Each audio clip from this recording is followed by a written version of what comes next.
దేవునికి స్తోత్రం. ఈరోజు దేవుని వాక్య ధ్యానం కొరకు యెహెజ్కేలు గ్రంథం 9వ అధ్యాయం.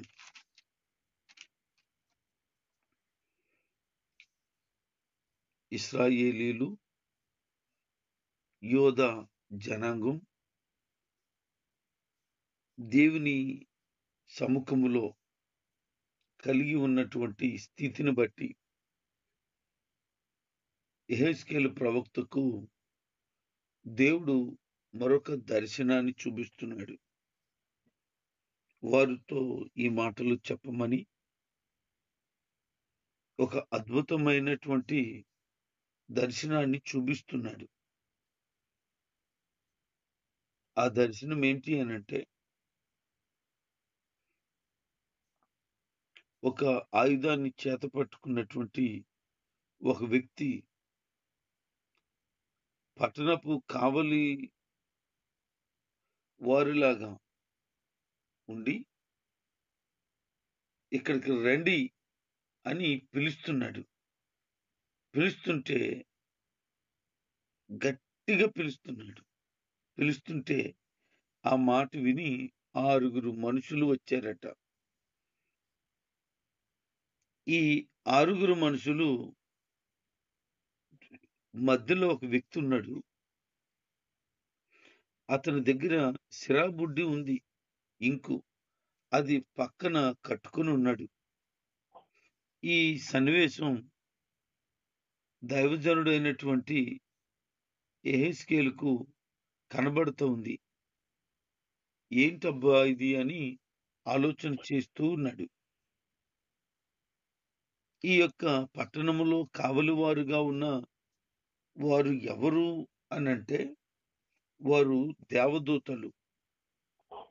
ఈ దేవదూతలు ఆ పట్టణాన్ని కాపాడుతూ ఉన్నారు. వారు ఆ పట్టణాన్ని కాపాడుతూ ఉంటుండగా ఆ పట్టణపు దుస్థితిని చూచిన వారికి అనిపించింది, ఈ పట్టణం ఇంకా బాగుగా ఉండకూడదు, ఇది నాశనము అయిపోవాలి అని. ఆ పట్టణాన్ని కాపాడుతున్న దేవదూతలు పట్టణంలో ఉన్న ప్రజల యొక్క స్థితిని చూచి దేవునికి తెలియచేశారు. ఈ పట్టణము ఘోరమైనటువంటి దుస్థితిలోనికి వెళ్ళిపోయింది అని. సొదొమ గొమొర్రా పట్టణాన్ని చూడటానికి 2 దేవదూతలు వచ్చారు. వారి యొక్క దుస్థితిని చూచారు. వారి యొక్క నిర్వచారమైనటువంటి సుఖభోగాన్ని, గర్వాన్ని వారు బాగా గమనించారు. భయంకరమైన వ్యభిచారాన్ని వాళ్ళు గమనించారు. ఇదంతా చూచినప్పుడు వాళ్ళకి చాలా ఘోరంగా ఉన్నారు వీళ్ళు బ్రతకటానికి వీల్లేదు అని ఆలోచన చేసి వాళ్ళ మీదకు అగ్ని గంధకాలు కురిపించబడాలని దేవునికి తెలియచేస్తే, అట్టి విధంగానే దేవుడు సొదొమ గొమొర్రా పట్టణాల మీద అగ్ని గంధకాలు కురవడం, అవి నాశనం అయిపోవడం కూడా మనం చదివాం. అంటే పట్టణానికి కాపలుగా ఉన్నటువంటి ఆ దేవదూతలు క్షేమాన్ని చూస్తున్నాయి. ప్రజలు చేస్తున్న ఆ దుస్థితి కార్యాలను కూడా చూస్తున్నాయి. మనకు కూడా దేవుడు ఒక్కొక్కరికి ఒక్కొక్క దేవదూతను ఉంచారు. ఈ దేవదూత మనం చేసే మంచి చూస్తది, చెడు చూస్తుంది. ఈ 2 కూడా పరలోకానికి వెళతాయి. ఈ మంచి చెడులు ఈ దేవదూత తీసుకొని వెళ్తుంది మన పక్షాన. ఇప్పుడు దేవుడు మనకి ఏదైనా కార్యాన్ని చేయాలి అనంటే, మనం కలిగి ఉన్నటువంటి ఆ నీతి ప్రవర్తన, దేవదూత చెప్పిన విధానాన్ని బట్టి అక్కడ ఆయన కార్యాన్ని జరిగిస్తాడు. యాకోబుకు కూడా దర్శనం కలుగుతూ ఉంది. ఆకాశానికి భూమికి ఒక పెద్ద నిచ్చెన వేయబడింది. దేవదూతలు ఎక్కుతూ దిగుతూ ఉన్నారు అని. ఎక్కుతున్న వారు ప్రార్థనలు పట్టుకు వెళ్తూ ఉన్నారు. మన క్రియలను పట్టుకుని వెళ్తున్నారు. మనం చేసిన పనులను పట్టుకు వెళ్తున్నారు. మరి దిగుతున్న వారు వాటికి ప్రతిఫలాలను తీసుకొస్తున్నారు. వాటికి జవాబును తీసుకొస్తున్నారు. దేవదూతలు చాలా విధానాలుగా వారు పనులు చేస్తూ ఉంటారు. ఈ దేవదూతలైతే పట్టణాన్ని కాపలా కాస్తూ ఉన్నారు.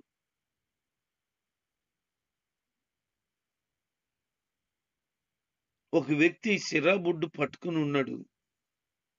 ఆ సిరాబుడ్డు పట్టుకున్న వ్యక్తికి ఒక ప్రత్యేకమైన పనిని వాళ్ళు అప్పగించడం మనం గమనించబోతున్నాం.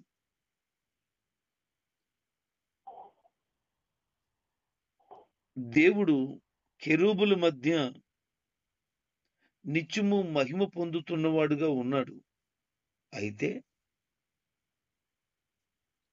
ఈ ఇశ్రాయేలీలు, యోధా జనాంగం విగ్రహ ఆరాధన చేసి దేవునికి అసహ్యమైన క్రియలు చేయడం వలన దేవుడు గమనించాడు.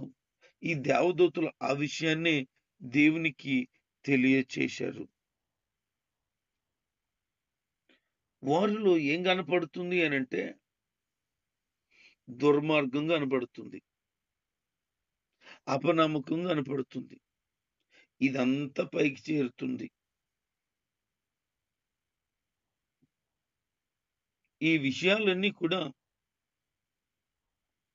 దేవుడికి తెలియచేసినప్పుడు దేవుడు ఆ యోధా ఇశ్రాయేలు జనాంగానికి తీర్పు తీర్చడానికి సిద్ధమయ్యాడు.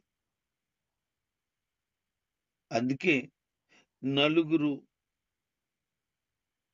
ఆరుగురు దేవదూతలు భూమి మీదకు వచ్చారని, వారు నలుదిక్కులా ఆవరించి, నలుదిక్కులా వారు కార్యాలు జరిగిస్తూ ప్రజల యొక్క సమాచారాన్ని పైకి తీసుకువెళ్తున్నారని యెహెజ్కేలు గ్రంథంలోను, ప్రకటన గ్రంథంలో కూడా మనం చూడగలుగుతాం. ఒక వ్యక్తి సిరాబుడ్డు పట్టుకుని ఉన్నాడు అనే ఒక వ్యక్తి గురించి, నారబట్టలు ధరించుకున్న వ్యక్తి గురించి మనం చదివాం. ఈ నారబట్టలు ధరించుకున్న వ్యక్తికి ఒక పనిని అప్పగిస్తున్నారు. ఆ పని ఏంటి అనంటే, దేవుని పట్ల ఎవరైతే భయము, భక్తి కలిగి ఉన్నారో వారికి ఒక ముద్ర వేయమన్నాడు. అంటే ఇంత భయంకరమైన పరిస్థితుల్లో ఉంటున్నటువంటి ఆ ప్రజల మధ్యలో దేవుడంటే భయము, భక్తి కలిగిన వారు కొద్ది మంది ఉన్నారు. దుర్మార్గం, అపనమ్మకం బాగా ప్రబలిపోయింది. అలాంటి దినాల్లో యెరూషలేము దేవునికి, ఆయన వాక్కుకు నమ్మకం ఉన్నవారు కొందరు మిగిలిపోయారు. నగరంలో ఉన్న పాపాల విషయమై నొచ్చుకుంటూ ఉండడం, వారి హృదయాలు వేదనతో ఉండడం, దేవుని దృష్టిలో పడ్డారు వాళ్ళు. వారు పాపం చేయలేదు, విగ్రహ పూజను చేయలేదు, కానీ వారు వేదన పడ్డారు. అయ్యో, దేవుని నమ్ముకున్న ప్రజలే, దేవుని బిడ్డలే, వీళ్ళు ఇలాగున నాశనకరమైన కార్యాలు చేస్తున్నారని వాళ్ళ హృదయాలు నలిగిపోయిన పరిస్థితులు కనబడుతున్నాయి. అవన్నీ కూడా దేవుడు గమనిస్తున్నాడు. ఏదైతే బాధ కలిగిస్తుందో దేవునికి అదే బాధ వీళ్ళు పడుతున్నారు. వాళ్ళ యొక్క ప్రజల యొక్క స్థితిని చూచి ఈ మిగిలిపోయినటువంటి నీతివంతంగా బ్రతికిన వారు, భక్తి కలిగిన వారు హృదయంలో బహుగా బాధపడుతున్నారు. అలాంటి వారికి ముద్ర వేయమన్నాడు. వారి భద్రత కోసమే దేవదూత వారికి ఒక గుర్తు వేయాలట. ఇదంతా దర్శనంలో జరుగుతుందని మనం గుర్తుంచుకోవాలి. ప్రకటన గ్రంథం 7వ అధ్యాయం 1 నుంచి 4 వచనాలు చదివితే నిజంగా మనుషుల నొసట పైగుర్తు వేయడం జరుగుతుంది అని మనకు కనబడుతుంది. ఇక్కడ యెహెజ్కేలుకి ఏ దర్శనం అయితే కనబడుతుందో ప్రకటన గ్రంథంలో అలాంటి దర్శనమే, అలాంటి మాటే ప్రభు చెప్తున్నాడు. యోహాను గారికి ఆ దృశ్యాలను చూపిస్తూ ఉన్నాడు. అక్కడ ముద్ర ఎవరికి వేయబడుతుంది ఈ ప్రకటన గ్రంథంలోనంటే దేవుని కాని వారికి, దేవుణ్ణి ఒప్పుకోని వారికి కలుగుతుంది. ఇక్కడ దేవుని కొరకు నీతిగా బ్రతికిన వారికి, ఇలాంటి దౌర్భాగ్యమైన పాపపు ప్రజల మధ్యలో దుర్మార్గం, మోసం, అన్యాయం, చెడుతనం చేస్తున్న ప్రజల మధ్యలో బ్రతుకుతున్న వారికి ఈ ముద్ర వేయబడుతుంది. ఇక్కడ యెహెజ్కేలు గ్రంథంలో ముద్ర ఉన్నవారు రక్షించబడబోతున్నారు. ప్రకటన గ్రంథంలో అపవాది వారిని రక్షించబోతుంది. అయితే దేవుని ఉద్దేశాలు, దేవుని ఆలోచనలు చాలా ఉన్నతమైనవి. అయితే ఈ ప్రజలు దేవునికి అవిధేయత కలిగిన మనసుతో బ్రతికిన కారణాన్ని బట్టి దేవుడు వారి మీద కటాక్షం చూపట్లేదట, వారిని కనికరించట్లేదట, ఎవరిని కూడా విడిచిపెట్టట్లేదట. చిన్నవారినేమి, పెద్దవారినేమి, పురుషులనేమి, స్త్రీలనేమి అందరిని కూడా హతమార్చమని ఆర్డర్ అయిపోయింది. ఒక వ్యక్తి ముద్ర వేస్తే మిగతా వారు వారిని చంపటానికి సిద్ధపడాల్సిన పరిస్థితి వచ్చింది. వాళ్ళు పెద్దలు, చిన్నలు అందరినీ చంపేయమంటున్నారు. అలాగున చంపవేయడం మొదలుపెట్టిన తర్వాత పట్టణంలో వారందరూ కూడా హతమైపోతూ ఉన్నారట. వాళ్ళందరి మధ్యలో యెహెజ్కేలు తప్పించబడినట్లు కనబడుతుంది.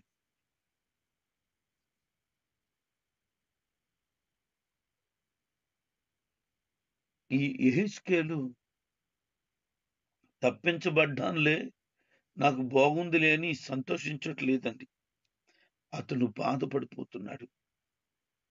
అయ్యో, ఈ ప్రజలు నశించిపోతున్నారే, కత్తివాత బలి అయిపోతున్నారే, ఎంత పని జరిగింది అని బహుగా బాధపడిపోతున్నాడు. ఒక శబ్దం వినబడుతుంది, మందిరాన్ని అపవిత్రం చేయండి, మందిరాన్ని అశుద్ధం చేయండి అని.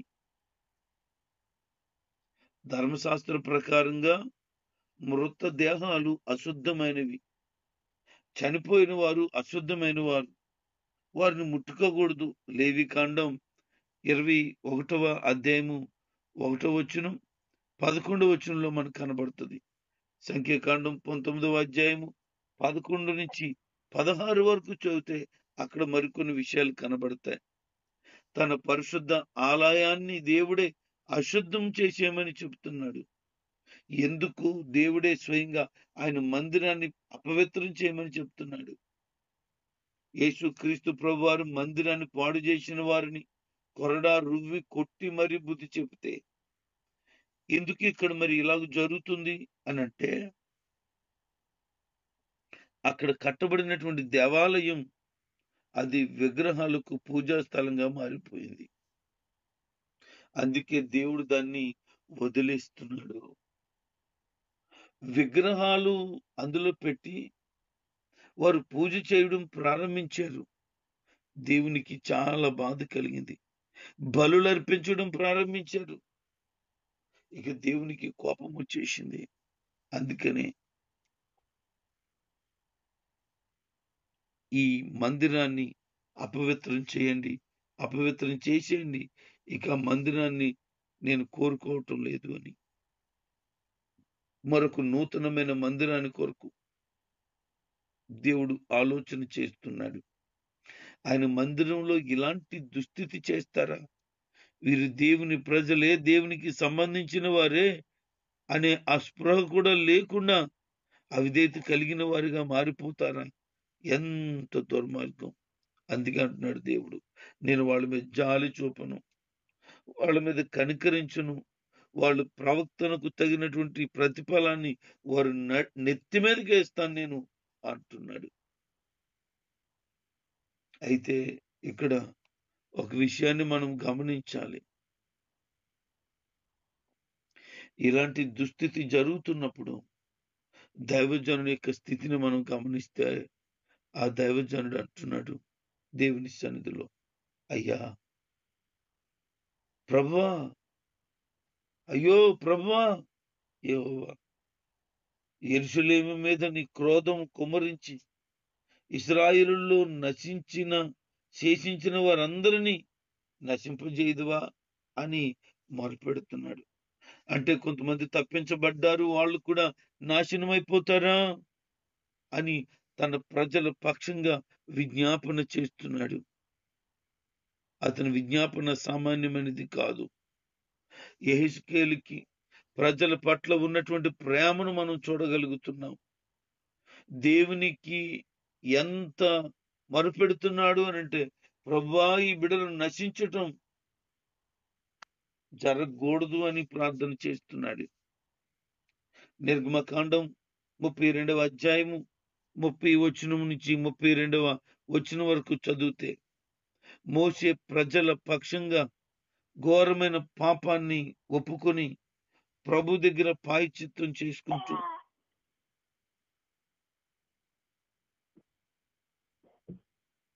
అయ్యో ప్రభువా, వీళ్ళు ఘోరమైన పాపం చేసిన వారు, వారిని క్షమించు అని ప్రాధేయపడుతూ, అవసరమైతే ఆ యొక్క జీవ గ్రంథంలో నా పేరు తుడిచేయి, కానీ వీళ్ళను మాత్రం నాశనం చేయొద్దు అని ప్రార్థన చేస్తున్నాడు. సంఖ్యాకాండం 14వ అధ్యాయము 5, 6 వచనాలు చదివితే అక్కడ కూడా మనకి ఆ విషయాలే కనబడతాయి. మోషే అహరోనులు సర్వ సమాజం ఎదుట సాగిలపడుతూ, అయ్యో మీరు ఇలా ఉన్నారేంటి, దేవుని యొక్క భయం లేక, దేవుని యొక్క భక్తి లేక, మీ సొంత ఆలోచనల చేత నింపబడిపోయారని వాళ్ళు నాశనం అవ్వకుండా వాళ్ళ పక్షాన ప్రార్థన చేస్తున్నారు.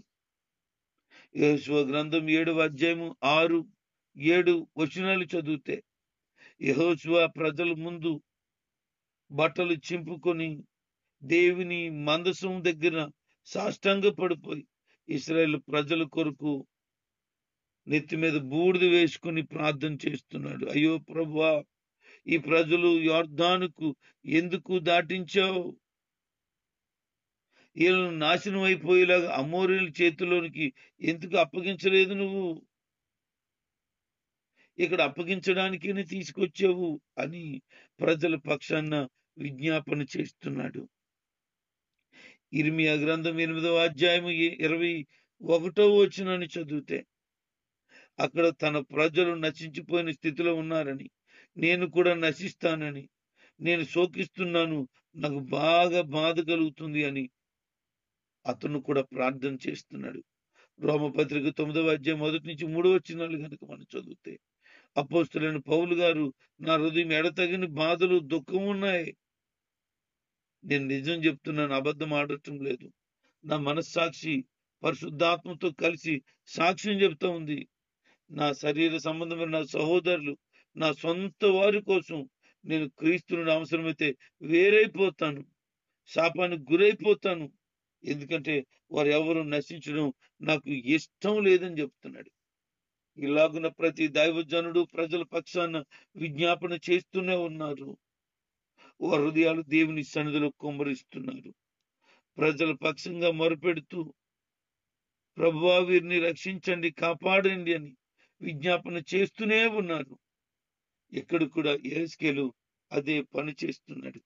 అసలు ఇంత ఘోరమైన దుస్థితికి కారణం ఏంటి అంటే, వారు అంటున్నారు, దేవుడు ఈ దేశాన్ని విడిచిపెట్టాడు,